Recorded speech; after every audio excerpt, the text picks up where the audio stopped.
Tolee, akkam jirtu kabajamtoota hordoftoota sanyii akkaadaamii. Sanyii akkaadaamiin akkuma beekamu barnoota gosa sadii yeroodhaaf barnoota lammummaaf amala gaarii, barnoota Global Trends jedhamuu fi barnoota Critical Thinking and Logic jedhamu afaan Oromoo fi afaan Ingiliffaatiin barsiisaa turuun isaanii yaadatama. Guyyaa har'aa kana barnoota Global Trends jedhamu daree sadaffaasaa maalummaa fi jijjiirama hariiroo alaa yookaan international relation afaan Oromoo isaatiin qabatee dhufeera.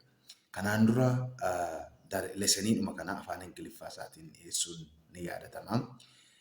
Hubannaadhaaf akka ta'utti afaan Oromoodhaan akka galuuf akka hubataniif barnootuma kana leseniidhuma kanaan dura barsiifamee irra deebi'ee afaan Oromootiin guyyaa har'aa kana dhiyeessa. Gara guutummaa qabiyyee barnoota guyyaa har'aa tutuun darbeen dura akka isin YouTube chaanaalii kana subscribe gochuudhaan miseensa taatan, like akka gootan, share akka gootan, comment akka gootan, akkasumas immoo hiriyoota keessaniif akka qooddan, isaanis immoo miseensa ta'anii carraa kanatti akka fayyadaman akka gootaniif kabajaan isin affeera. Wannan isin qaabsisuu sirnaan akkan hordoftan jalqabaa kaaftanii haga dhumaatti akkan hordoftan yoo akkas ta'e malee hubannaa guutuu argachuu hin dandeessanii lesanii kana jalqabaa kaastanii haga dhumaatti hordofuun isinirraa eegama. Yaanni isin asirratti qooddan komentiin isin kennitan immoo anaan na ijaaraa barnoota barsiisuu irratti yaada ijaaru waan ta'eef akkan wantoota fooyya'uu qaban fooyyessu, wantootan sirreessuu qabu sirreessuu na godha waan ta'eef yaada keessan naa kennuu hin qusatinaa isin jedha. Kallattiidhumaan gara barnooticha guyyaa har'aattiin ce'a. Egaa akkuman kanaan dura ibsee kan nuti har'a ilaallu waa'ee maalummaa fi jijjiirama international relationii hariiroo biyyoota gidduutti gaggeeffamuu ilaalla jechuudha. Daree kanaan dura darbe keessatti hubannaa waa'ee international relationii qabaachuu waan jedhu irratti ilaalleerra.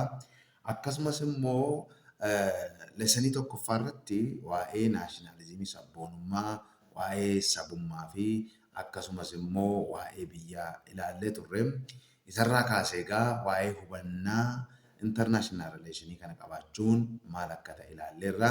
Har'a immoo maalummaa fi jijjiirama international relationiin kun argisiisee sadarkaa inni har'a jiru irratti ga'ee in ilaalla jechuudha. Egaa keessumaa ka'umsi international relationii kuni kan inni jalqaba biyya Awurooppaa keessatti siyaasni addunyaa har'aa hariiroon biyyoota gidduutti gaggeeffamu har'aa kan inni eegale jijjiirama siyaasaa fi diinagdee akkasumas walitti dhufeenya biyyoota Awurooppaa biyyoota dhiyaarraa ka'ee addunyaa irratti babal'ate ta'uusaa quba qabaachuun barbaachisaadha. Kanaaf amma seenaan addunyaa bakka sadiitti qoodama jedhanii lafa kaa'u. Istooriyaanonni yookaan beektonni seenaa akka kaa'anitti tokko ancient periodidha. Bara durii isa jennu sana. Inni lammaffaa medieval periodidha. Bara giddu galeessaati. Inni sadaffaan immoo bara ammayyaa yookaan modern periodidha. Akka immoo barreessitoonni tokko tokko kaa'anitti post moderniinis ni jira jedhanii lafa kaa'u. Haa ta'uuti garuu post moderniin sun ga'ee inni ammaa barnoota guyyaa har'aa keessatti qabnu keessatti taphatu hin jiru. Kanaaf waa'ee maalummaa fi jijjiirama international relationii kana ilaaluun Awurooppaadhaan alaa hin danda'amu. Ga'een siyaasa addunyaa keessatti akkasumas immoo hariiroo biyyoota gidduutti gaggeeffamu keessatti biyyoonni Awurooppaa, siyaasni warra dhihaa taphatee kan haalamu miti. Kanaafuu bara giddu galeessaa keessatti, Awurooppaa giddu galeessaa keessatti aangoo fi akkasumas immoo loyalty amanamummaa yookaan bitamummaan biyyoota Awurooppaa giddu galeessaa keessatti rakkoo guddaa ta'ee ture. Biyyoota of danda'anii jiraatan keessatti ga'ee guddaatu ture. In the medieval European period, there was a complicated pattern of overlapping jurisdiction. Aangoo walirra bu'aa. Aangoon biyyootaa fi aangoon dhaabbatotaa walirra bu'aa ture. akkasumas immoo namoonni mootii kamitti akka miseensummaa yookaan lammummaan isaanii eenyu bira akka ta'e eenyuuf bitamuu akka qabanillee rakkoo guddaa baratee ture. Kanarraa kan ka'e egaa jireenyi namaa lookaaliidha. Naannoodhuma isaarratti kan hundaa'ee jiru. Akkasumas immoo aangoon siyaasaa lookaaliidha. Biyyuma keenya keessatti yoo fudhattan jaarraa 19ffaa keessaa namni naannoodhuma tokko qofa jiraata. Siyaasni yeroo sanaas naannoo tokko qofa irratti kan murtaa'ee ture. Fakkeenyaaf kings mootonni abbootiin lafaa naannoodhuma jiran irratti bulchaa turani malee aangoon isaanii bal'atee guutummaa biyyaa dhuunfatee hin turre. Namnis immoo siyaasa naannoodhuma sanaa keessatti haaluma bulchiinsa naannoo sanaa keessatti hirmaannaa gochaa ture malee ba'ee akka ammaa sadarkaa biyyaatti sadarkaa addunyaatti hirmaannaa godhu kana keessatti hin turre jechuudha. Sababii kanarraan kan ka'e daayivarsitii jira baay'eetu jiru baay'eetu political entitonni yookaan qaamoleen siyaasaa baay'ee turan. Feudal lords abbootiin lafaa akkasumas immoo respective isaanitti aananii aangoo kan qaban isaan jalatti kan bulan turan. Gama biraatiin daldaltonni bara sana keessa turanii magaalaa keessatti bulchiinsa mataa isaanii yookaan estates siitii mataa isaanii keessatti olaantummaa qabatanii bara bulchaa turan. Akkasumas immoo kilarkoonni akkasumas political entitonni xixiqqoon biyya fa'aa baratti bulchaa ture bara giddu galeessaa kana keessa biyya Awurooppaa keessatti. Isaan qofa osoo hin taane garuma Afrikaatti yoo dhufne local chiefs uummata isaan jala jiran naannoo hawaasa isaanii keessatti bulchaa akka isaan turanii seenaan lafa ni kaa'a jechuudha. Haa ta'u malee bara sana keessa medieval Awurooppii keessatti dhaabbattoonni gurguddoon sadarkaa addunyaatti dhiibbaa gaggeessaa turan guutummaa Awurooppaa to'ataa turan lamatu turan. Isaanis immoo Roman Catholic Church waldaa qulqullittii Roomaa kan Kaatolikii jechuudha. Inni biraa immoo Roman Empire Roomaa isa qulqullicha jedhanii lafa qaban. Isaan kun immoo sadarkaa addunyaatti dhiibbaa guddaa gaggeessaa turan. Empire Roomaa haga kaaba Afrikaatti dhiibbaa gaggeessaa ture. Roman Catholic Churchiin immoo guutummaa addunyaa irratti dhiibbaa guddaa akka gaggeessaa turte seenaan lafa kaa'a jechuudha. Egaa Charchiin Roman Catholic Churchiin suni giddu galeessa isaa teessoo isaa Roomaa keessa godhachuudhaan olaantummaa hafuuraa qabaachaa ture. Charchoota isa jala turan bulchiinsa isaa jalatti gaggeessaa ture. Kanaafuu dhiibbaan charchiin kun yookaan manni sagadaa Kaatolikii warra Roomaa kun dhiibbaa inni gochaa ture biyyoota irra darbee jireenya nama dhuunfaa keessatti gahee guddaa akka inni taphataa ture. Fi jireenya namaa keessallee galee akka inni dikteet godhaa ture kallattii argisiisaa ture lafa kaa'a jechuudha. Kanaafuu keessumaa aadaa fi beekumsa dhala namaa kan bara giddu galeessaa keessatti gahee guddaa akka taphataa ture charchiin kun lafa kaa'a. Fakkeenya tokkoon isinii kaasa iddoo kanatti bara giddu galeessaa keessaa Roman Catholic Churchiin akkana jettee barsiisaa turte. Sababiin isaa barumsa kan kennaa ture Roman Catholic Churchiidha waan ta'eef lafti diriirtuu akka eelee buddeenaati jedhanii barsiisaa turan. Ji'oogiraafii, ji'oomeetirii waan jedhamu keessatti akkanatti barsiisaa turan. Kanaaf namni yeroo sana maal jedhee amanaa ture lafti diriirtuudha akka eelee buddeenaati jedhanii amanaa turani. Haa ta'uuti garuu barumsi kun adeemsa keessa akkuma bara jaarraa 14ffaa keessa Renesaansiin fi Riiformeeshiniin dhufanii dhiibbaa irratti gaggeessan hin laallas keessatti disproof ta'e Galiiliyoo Galiilee namichi jedhamuu fi Nikolaas Kopernikas namni jedhamu isaan kun qorannoo saayinsawaa gaggeessanii lafti diriirtuu akka eelee buddeenaa miti jedhanii barsiisa Rooman Kaatolik Charchiin sun barsiisaa turte disproof godhe. Gama biraatiin immoo aduutu lafatti naanna'a malee lafti aduutti hin naannoftu jedhanii barsiisaa turan. Saayinsiin qorannoon saayinsii argame namoota kana lamaan laftii fi pilaanetoonni akka isaanii solar systemiin jiruu fi aduutti marsan lafa kaa'anii sababii kanaa Saayintistiin Galiiloo Galiilee jedhamillee waggaa 8 mana hidhaa keessatti hidhamee akka inni turee fi achitti akka inni du'e seenaan lafa kaa'a jechuudha. Kanaaf aadaa barsiisuu keessatti amantaa wajjin wal qabsiisanii akkasumas immoo barnoota beekumsa keessatti gahee guddaa akka taphataa turte bara giddu galeessaa keessa seenaan lafa kaa'a jechuudha. Gama biraan Roomaan Empaayer inni qulqullichi yookaan Empaayerri qulqulluun warra Roomaa suni political unity karaa tokko ture. Spiritual and intellectual unity kan qabate Roman Catholic Church yoo ta'u, Roman Empire immoo political and power unity dha ture jechuudha. Kanaaf internationally influence godhaa ture. Kanaaf Empire Roomaa kun egaa kan inni of keessatti hammatee ture yeroo sana Itaaliyaa gara tokko, biyya Xaaliyaanii gara tokko, kutaa Xaaliyaanota keessaa baay'ee, Xaaliyaanii keessaa baay'ee qabatee ture, Faransaayiin qabatee ture, biyyoota Neezerlaand jedhamanii fi Beeljiyeem jedhanillee of keessatti qabataa ture. Sanarra darbeeyyuu dhiibbaan Roomaan Impaayeriin qabaataa ture baay'ee guddaadha. Baay'ee ulfaataa ture, political impact guddaa qaba ture jechuudha. Kanaafuu waan lama of keessatti qabata. Political systemiin bara giddu galeessaa sun yookaan sirni siyaasaa bara giddu galeessaa sun waan lama of keessatti qabata. Tokko local politiksiin jira. Chiifonni, landlords, abbootiin lafaa, warri biyya bulchan, knights, clergies warri jedhaman kuni sadarkaa local levelitti biyya siyaasa kallattii sanaan gaggeessaa turanii gama biraan immoo sadarkaa universal waliigalaatti immoo Empire Roomaatu to'atee ture jechuudha. Kanaafuu political systemiin yeroo sana lookaalii fi universal kaaraaktarii yookaan nacharii of keessaa qaba jechuudha.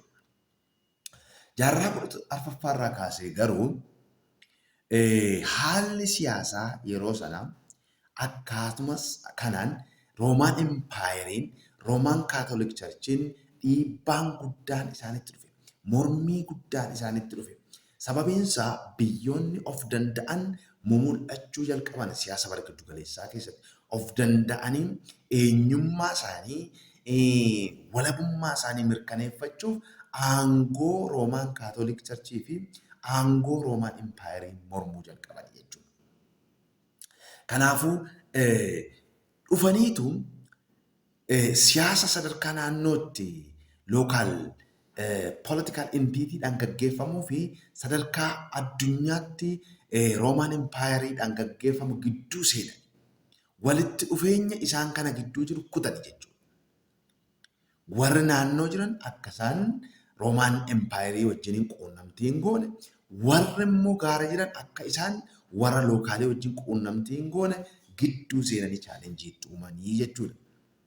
Kanaafuu biyyoonni haaraa uumaman kun aangoo pooppotaa qeessota bara sanaa akkasumas immoo impeerarootaatiin mormuu jalqaban sadarkaa waliigalaatti. Gama biraatiin immoo sadarkaa naannootti abbootii lafaa, abbootii bittaa warra bitan, piizaantis akkasumas immoo bulchitoota warra biraa jijjiiruu jalqaban akka isaaniif tolutti caasaa sana qindeeffachuu jalqaban jechuudha. Gaafa caasaan sun akka isaanii tolutti mijeeffatan walitti dhufeenyi sadarkaa waliigalaatti jiruu fi sadarkaa naannootti jiru akka gargar cituu fi wanti naannoo keessatti gaggeeffamaa ture immoo haala mijataa biyyoota of danda'an kanaaf akka uumu taasise jechuudha. Sababii kanaa biyyoonni haaraa uumaman kun tokkoffaa walabummaa isaanii ni mirkaneeffatanii lammaffaa ofiin of bulchuu jalqabanii jechuudha. Dhiibbaan Roomaan Kaatolik Charchii irraa fi Roomaan Empaayerii irraa isaanitti dhufu salphataa dhufe, laafaa dhufe jechuudha.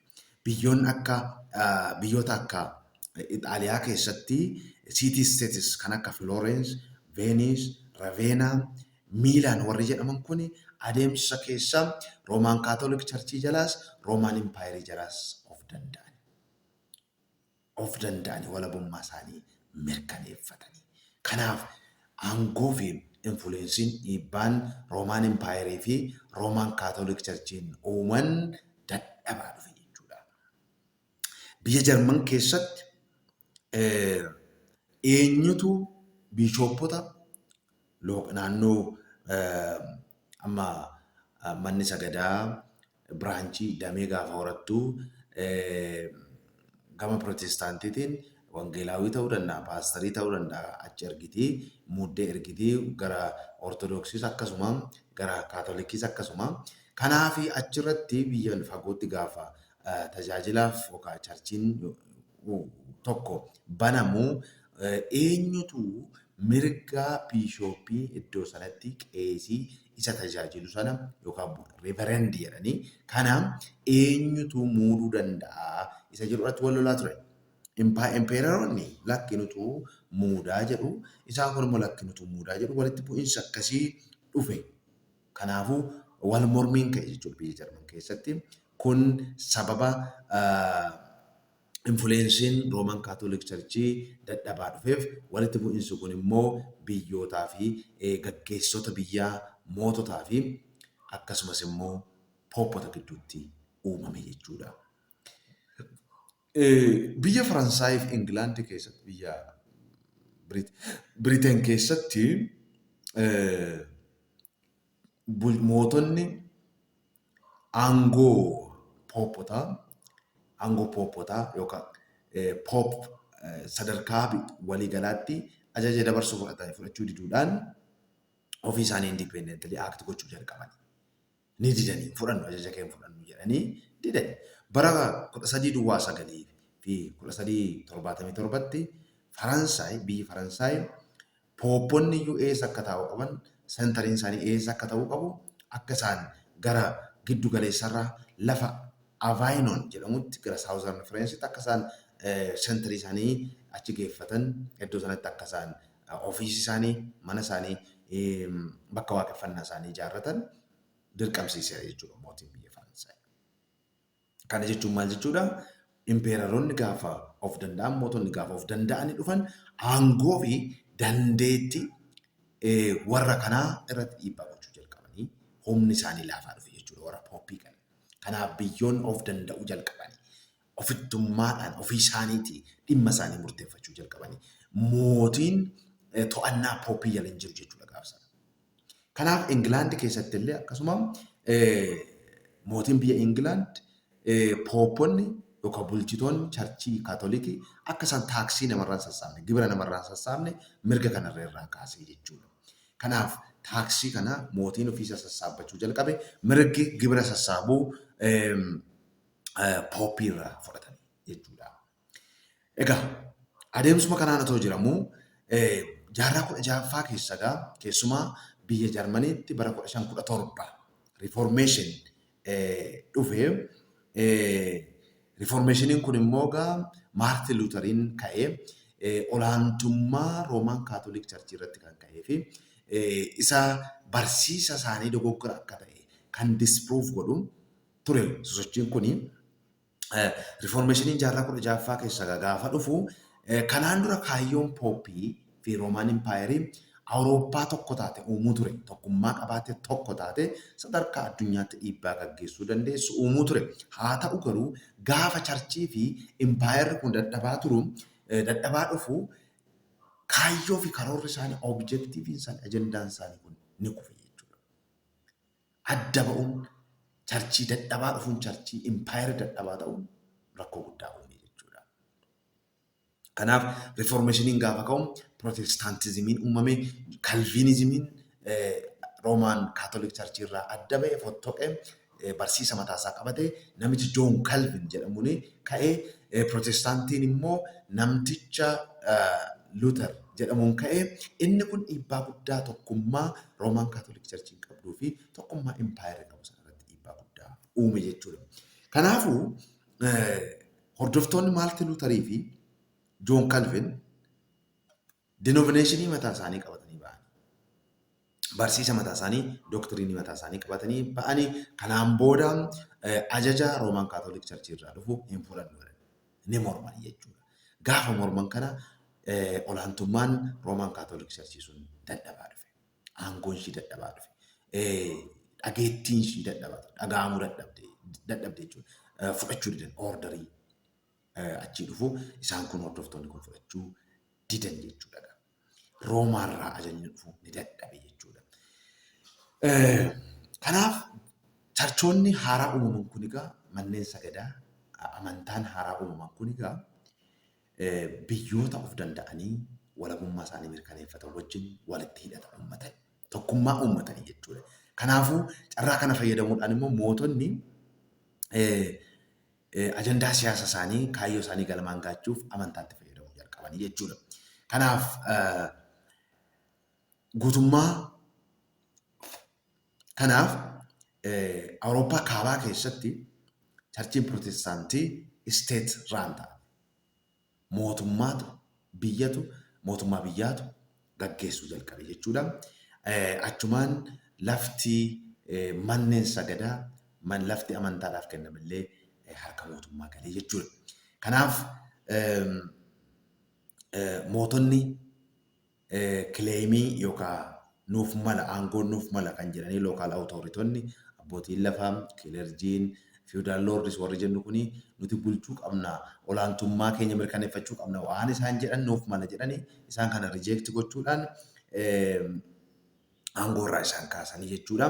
Isaan booda wanni kun garamitti isaan geesse gara waraanaatti isaan geesse walitti bu'iinsa akka uumamu godhe jechuudha. Kanaafuu guutummaa Awurooppaa keessatti waraanni hin ka'e wal waraanuu jalqaban.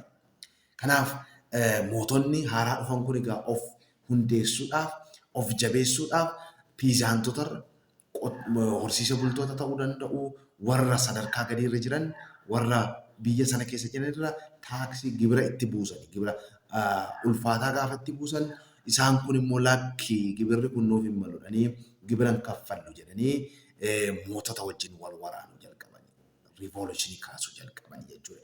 Kanaaf biyyoota akka Jarmanii keessatti, Siwiidin keessatti, Kirooshiyaa keessatti, Ingilaandi, Siwiizerlaandi keessatti mormii guddaatu ture jechuudha.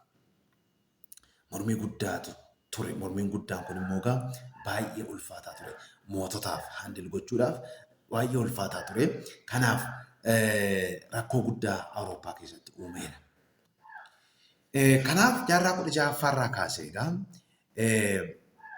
biyyoonni haaraa uumaman kun mormii isaan irratti ka'e kanaa fi dhiibbaa alaa isaan irratti dhufu kana dandamachuuf jalaa ba'uuf jecha tokko administreetiif siisteemii isaanii caasessuu jalqabanii gama biraan armii mataa isaanii waraana mataa isaanii rees gochuu jalqabanii inni kun immoo kan isaan gargaaru tokko administreetiif siisteemii gaafa qabaatanii walumaa galatti caasaan isaanii hojii fi karoora karoorfatan akkaataa ta'uu maluun akka hojiirra oolu gochuudhaaf inni lammaffaa immoo tajaajila barbaachisu kennuudhaaf caasaa uummatanii gama biraan immoo armii mataa isaanii kan isaan develop godhanii fi inni tokko mormii biyya keessaa isaanitti ka'u sana ukkaamsuudhaaf gama biraan immoo weerarri alarraa isaanitti dhufu tokko yoo jiraate isa sana ofirraa dhorkuudhaaf jecha mootonni waraana mataa isaanii develop gochuu jalqabanii jechuudha. Kanaaf biyyoonni Awurooppaa baay'een isaanii kan uumamanii mormii fi qabsoo akkasumas immoo wal mormuu wal waraanuu keessatti kan isaan uumamanii. Kanaaf biyya Awurooppaa keessumaa bara 1618 hanga 1648 akka lakkoofsa warra Awurooppaatti waraana baay'ee dhiigaan wal balleessetu ture jechuudha. Waraana baay'ee hamaatu ture. Kanaaf waggaa 30 ol waraanaa ture. Kanaaf sababii kanaa waraana kanaa tokkoffaa keessumaa biyya Jarmanitti baay'inni uummata sababii waraana kanaa gadi hir'atee ture. Qabeenyi baay'een barbadaa'eera. Namni baay'een sababii waraanaa du'eera. Sababii waraana kanarraan kan ka'e immoo plague dhukkuboonni beelli fi kan kana fakkaatan xanneen dhufee nama baay'ee fixe jechuudha. Kanaaf waraanni kun waggaa 30 gaafa turu lubbuu nama baay'eetu bade. Du'a baay'eetu gahee material destruction hedduutu gaggeeffame jechuudha. Kanaaf waraanni waggaa 30 kun yeroo baay'ee kan inni beekamu religious conflict waraana amantaati jedhamee beekama. Sababiin isaa biyyoonni Pirootestaantii hordofanii fi biyyoonni Kaatoolik hordofan walitti dhufanii wal waraana waan ta'eef waraana amantaati jedhamee ilaalamaa ture jechuudha. Akkaataa kanaan beekama seenaa keessattis. So kun rakkoo guddaa biyya Awurooppaa fi siyaasa Awurooppaa keessatti fidee ture yeroo sana jechuudha. Kanaaf waraana kana egaa xumuruudhaaf waraanni kun akka dhaabbatu gochuudhaaf biyyoonni Awurooppaa kun bara 1648 walitti dhufanii Westfaaliyaa bakka jedhamutti tiriitii waliigaltee Westfaaliyaa jedhamu tokko walii mallatteessani. Westfaaliyaa tiriitiin kun gaafa mallatteeffamu jijjiirama siyaasa addunyaa keessatti turning pointidha. Bakka aangilii jijjiirama siyaasa addunyaatiif bu'aa guddaa taphate akka ta'e, ta'ii akkasii akka ta'e seenaan lafa kaa'a jechaadha. Kanarraa ka'uudhaan egaa international politics inni jedhamu kun political unitonni biyya keessa jiran yookaan biyya tokko keessatti confined ta'an kan waliin godhan otoo hin taane it was the matter of relation between states. Walitti dhufeenya hariiroo biyyoota gidduutti gaggeeffamudha waan jedhu ta'e kan. Kanaaf Westphalian Treaty kana irratti tokkoffaa modern states biyya ammayyaa kan uumame ta'uusaa beektonni lafa kaa'u. Kanaaf sovereignty equality of state was recognized. Walqixxummaaf walabummaan biyyaa Westphalian Treaty kana irratti mirkanaa'eera. Gama biraatiin immoo biyyoonni ofiin of bulchuudhaan mirga eenyumtuu keessa galuu hin dandeenye akka qabanii fi namni kamillee qaama biraa wajjiniin immoo hariiroo kan uuman fedha isaanii irratti akka hundaa'uu fi naashinaal intarestii isaanii giddu galeessa godhatanii akka isaan hariiroo uummatan eenyuyyuu dhiibbaa akka gaggeessuu irratti hin dandeenye lafa kaa'ame jechuudha. Kanaaf foormaalii seera qabeessa karaa ta'een biyyoonni kamiyyuu walqixa kanaaf mirga wal fakkaataa responsibilitii wal fakkaataa sadarkaa addunyaattis sadarkaa ardiitti illee qabu jedhanii lafa kaa'ani. Kanaafuu waan uumame kana waggaas 30 walitti bu'iinsa uumame kana wal misunderstanding kana jijjiiruudhaaf diinummaa kana jijjiiruudhaaf jecha biyyoonni haaraan of danda'anii uumaman kun maal godhanii ambaasaaddaroota mataa isaanii filatanii dispaachi gochuu jalqabanidha. Wal jijjiiruu jalqaban. Ambaasaaddaroonni biyya gara biyyoota garaagaraatti erguu jalqaban. Tokkoffaa diinummaa hir'isuuf lammaffaa misunderstanding akka hin jiraanne gochuudhaaf gama biraan immoo gara fuulduraatti illee nagaaf tasgabbiin akka jiraatu gochuudhaaf they started to despise their ambassadors. Ambaasaaddaroota mataa isaanii dispatch gochuu jalqabanii jechuudha. Kanaafuu neetworkiin dippiloomaasii uumame jechuudha isaan gidduutti. The diplomatic network was established between European states. Kanaaf neetworkiin kun egaa diplomatic neetworkiin uumame kun biyyoota Awurooppaatiif gahee guddaa taphateera. Tokkoffaa kallattii yookaan miinsii ittiin informationii gaazir godhatan odeeffannoo sassaabatan ta'eera. Lammaffaa walirratti illee basaasuu akka isaan danda'aniif carraa uumeera. Karaa ittiin biyya tokko irratti basaasan dadhabinaa fi jabina biyya tokko ittiin baran biyyattiin waa'ee biyya kan biraa maal akka jettuu fi akkaataa kamiin immoo rakkoo biyya sanarraa ka'u dursanii qolachuun akka danda'an gochuudhaaf spy gochuu basaasuu jalqabanii. Kan biraan immoo wal wajjiniin illee hariiroo isaanii cimsatanii akka isaan wal faana turan wal faana hojjetan isaan gargaareera. Kan biraa negotiations waliin mari'achuu, waliin dubbachuu, waliin hojjechuu akkasumas immoo walii galtee waliin walii mallatteessuudhaaf gahee guddaa taphateera. Kan biraa imbaasotaaf extraterritorial right biyya tokko keessa otoo jiran akka qabeenya biyya sanaatti akka ilaalamu carraa kana mirga kanallee kennamee fi akkasumas immoo legal immunity biyya sana keessatti dippiloomaatonni jiran imbaasonni jiran akka isaan seera biyya sanaatiin hin bitamne garuu seera biyya ergateetiin akka isaan bitaman sanallee recognitionii kennanii. Kan biraan immoo mirgi dippiloomaatota biyya tokkotti argamanii akka irraa hin mulqamne ambaasaaddaroonnis waaqa mataa isaanii amantaa mataa isaanii akka qabaatanii fi kan barbaadan akka isaan waaqeffatan isa kanaaf karaa baneera jechuudha. Kanaaf Awurooppaa keessatti egaa wanti ta'e kuni biyyootaaf ardiiwwan garaagaraa irratti dhiibbaa mataa isaa uumeera. Biyyoota garaagaraa keessatti dhiibbaa hedduu uumeera. Haa ta'uti garuu biyyoota akka Eeshiyaa fi Afrikaa keessatti gahee inni taphate baay'ee olaanaan ture. Amma European settlers qubattoonni Awurooppaa biyya Ameerikaa keessatti dhaqanii akka isaan dhiibbaa guddaa uumanii fi akkasumas jijjiiramoonni hedduun akka achi keessatti ta'an jijjiiramoonni diinagdee, jijjiiramoonni siyaasaa fi dippiloomaasii, jijjiiramoonni dimookiraasii akka isaan uumaman godhaniiru. Haa ta'uti garuu biyyoota Eeshiyaa fi biyyoota Afrikaa keessatti garuu dhiibbaan wanti kun taasisee baay'ee hin turre. Ta'uu qofa otoo hin taane immoo dhiibbaa guddaallee negeetiif impaaktii guddaallee qabaatee ture jechuudha. Kanaaf biyyoonni Awurooppaa biyyoota Eeshiyaa fi Afrikaanota wajjin kan isaan qabaataa turan hariiroo isaan qabaataa turanii keessumaan bifa daldalaatiin. Bifa daldalaatiin keessumaa bifa daldala garbaa fa'iin daldala roo maateeriyaalii fa'iin kallattii garaagaraatiin walitti hidhaminsi ture. Kanaaf ijaarsi biyya Awurooppaa moodelii Awurooppaa akkasumas immoo internaashinaal rileeshiniin gama Awurooppaatiin gaggeeffamaa ture dhumarratti global politiksii irratti siyaasa addunyaa irratti dhiibbaa guddaa akka uumuu fi haalli siyaasaa fi haalli walitti dhufeenyaa addunyaa mataansaa Eurocentric kan Awurooppaa irratti hundaa'e akka ta'u godheera jechuudha. Jaarraa 19ffaa keessa hariiroonni Awurooppaanotaa fi biyyoota biraa ardiiwwan biraa wajjiniin ture gidduu ture akka malee jijjiirame. Jijjiirama guddaatu argame jechuudha. Bifa abuurraatiin, bifa kolonaayizeeshiniitiin, bifa dinagdeetiin walitti hidhaminsiif dhiibbaan isaan gaggeessaa turan akka malee olaanaa akka ture seenaan lafa kaa'a jechuudha. Kanaaf biyya Awurooppaa keessatti keessumaa jaarraa 19ffaa keessa ikoonomik cheenjiin dhufee ture. Jijjiiramni dinagdee dhufee ture. Akkuma beekamu jaarraa 19ffaan jaarraa indastiriyaal riivolushiniin biyyoota akka Ingilaand, biyyoota akka Faransaayii fi kanneen biroo keessatti ta'ee ture. Kanaaf amma indastiriyaal riivolushiniin gaafa dhufu teekinooloojiiwwan istiim injiin fayyadaman gaafa abuuraman gaafa kalaqamanii ikoonomii Awurooppaa keessatti gahee guddaa akka isaan taphachaa turan seenaan lafa kaa'a jechuudha. Kanaaf manufaaktcharing goods indastiriin dhufe indastiriin kun roo maateeriyaaliin barbaada, humna oomishaan barbaada, akkasumas gabaa ni barbaada.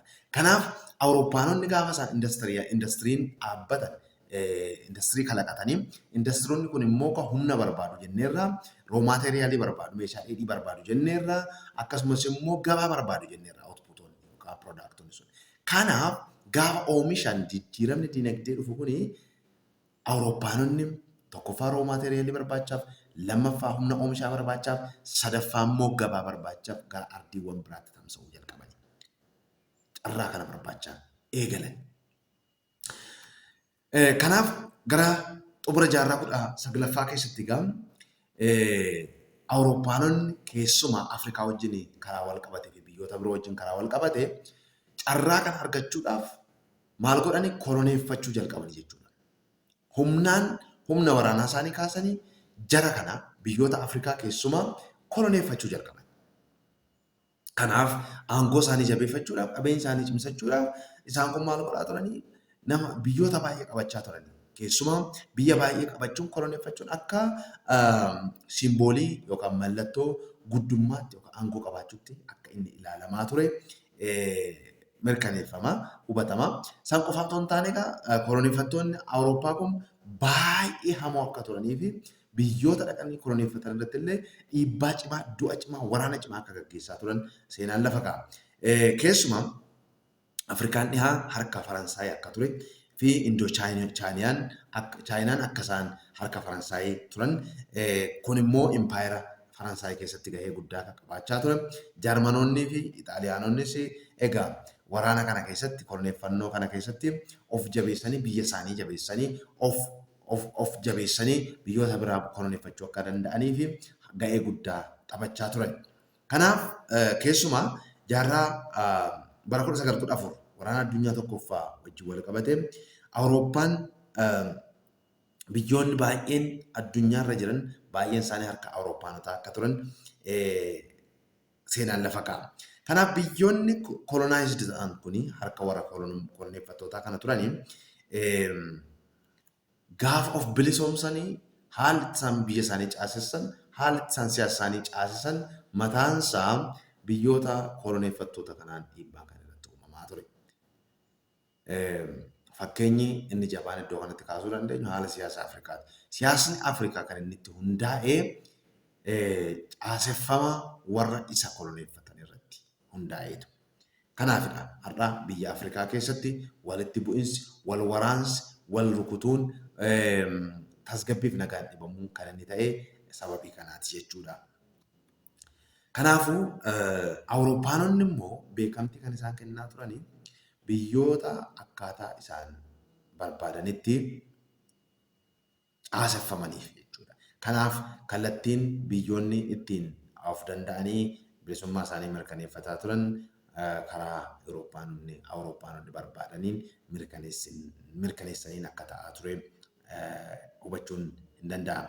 Kanaafuu erga of danda'anii caasaa siyaasa isaanii aangoo isaanii mirkaneeffatanii biyyoonni Awurooppaa haalli isaan caasessan haalli isaan jiraatan kaarboon koppii of Awurooppaanotaati jechuudha. Biyyoonni Afrikaa kanaaf haalli isaan daangaa isaanii daangeffatan kaapitaalonni isaanii magaalaan guddoowwan isaanii haalli isaan armii isaanii rees godhan leenjisan foreign ministeriin isaanii akkaataatti hin dhaabbate alaabaan isaanii akkaataatti hundeeffame faaruun isaanii akkasumas hundumtuu Eurocentric ture jechuudha. Gabaabumatti egaa jijjiiramni siyaasa addunyaa fi hariiroo addunyaa waliigalaa Awurooppaadhaan siyaasa Awurooppaa fi seenaa Awurooppaanotaatiin akka inni kalaqame akka inni dhiibbaan irratti gaggeeffamee fi siyaasa addunyaa har'a jiru siyaasni addunyaa har'a jiruu fi hariiroon biyyoota gidduu har'a jiru mataansaa Eurocentric shape akka inni qabu lafa ka'a. Kanaafuu maalummaan international relation guyyaa har'aa maalummaan international politics har'aa Eurocentricidha. Amalli inni qabu jijjiiramni inni qabus sana fakkaataa jechuudha. Gabaabumatti wanti nuti har'a laalle maalummaa fi jijjiirama hariiroo biyyoota gidduutti gaggeeffamuuti. Wanti isin gabaabumatti qabachuu qabdan hariiroon siyaasa addunyaa fi akkasumas immoo hariiroon biyyoota gidduu jiru kan inni kalaqame kan inni hojjetame kan inni ittiin sheeppi ta'ee Eurocentric ta'uu isaati. Kanaaf siyaasni addunyaa har'aas immoo gahee guddaa kan taphatan Awurooppaanota akka isaan ta'anii lafa kaa'aa jechuudha. Kana jechuudhaan barnoota kiyya daree kiyya har'aa asirratti xumura. Ammas irra deebi'ee wanti isinitti himu sabiskiraayib godhaa, laayik godhaa, sheer godhaa, koomentii godhaa. Sanyii akkaadaamiin chaanalii keessanii akkaadaamii keessanii bira dhaabachuudhaan akka deeggartan isiniin jedhaa nagaan naa tura.